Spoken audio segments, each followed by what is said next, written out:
Wall Street has fully absorbed the crypto market. Allocating a percentage of your portfolio to this space is no longer a fringe strategy. It is standard practice. But stepping into this arena presents the oldest dilemma in financial history. Do you buy the gold itself, or do you buy the companies selling the picks and shovels? In the modern digital era, the gold is Bitcoin, pure supply and demand. The picks and shovels are the blockchain equities, the massive server farms, the exchanges, and the infrastructure building the network. In this video, we will see which one builds more wealth, how they handle a crash, and how to choose a proper ETF. Bitcoin is the digital gold, a decentralized commodity with a hard-capped supply. It produces no earnings, pays zero dividends, and it has no CEO. Its price is dictated by one thing: pure supply and demand. You are buying the asset itself. In the past, you had to buy it on a crypto exchange. Today, Wall Street offers over a dozen spot Bitcoin ETFs. Which one should you choose when they all hold the exact same asset? One Bitcoin inside BlackRock's vault is identical to one Bitcoin inside Grayscale's vault, right? You must look at the only variable you can actually control: the expense ratio. You have legacy funds like GBTC charging a massive 1.5%.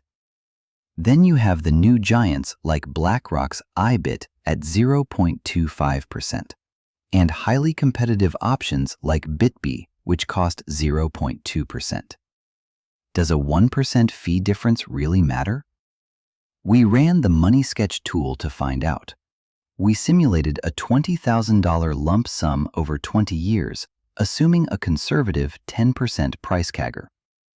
With a low-cost 0.2% fund, your balance grows cleanly to over $129,000. But apply GBTC's 1.5% fee, and the ending balance drops to $99,400. That higher expense ratio silently eats almost $30,000 of your wealth over 2 decades. It acts like a parasite.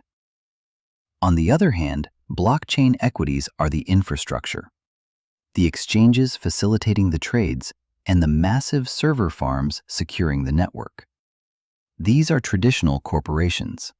They hold debt, they pay employees, and they are subject to extreme operating leverage. When crypto prices rise, their profit margins explode. When crypto crashes, they face bankruptcy. To buy this infrastructure, investors turn to thematic ETFs. You have your standard funds like BKCH and DAPP, and highly traded minor funds like WGMI and BITQ. If you look under the hood, they are all fighting over heavy hitters such as Coinbase, IREN, Bitmine Immersion Technologies, and TeraWulf. Almost all of these pure-play funds launched after 2020. They barely have 5 years of history. Simulating a long-term horizon on a brand new fund is just guessing. And because they are highly concentrated in just 25 to 30 companies, the volatility is absolutely violent. So what should you pick, Bitcoin or blockchain? Ask yourself, what is the exact goal of your portfolio? Is it aggressive growth? How long will you keep your position? And most importantly, can you psychologically hold during a brutal crash and not panic sell? If you answered yes, and your goal is maximum growth, you buy the shovels, the blockchain equities.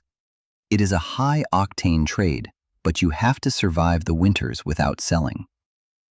But if you want a safer play and your stomach cannot handle the extreme volatility, you buy the Bitcoin.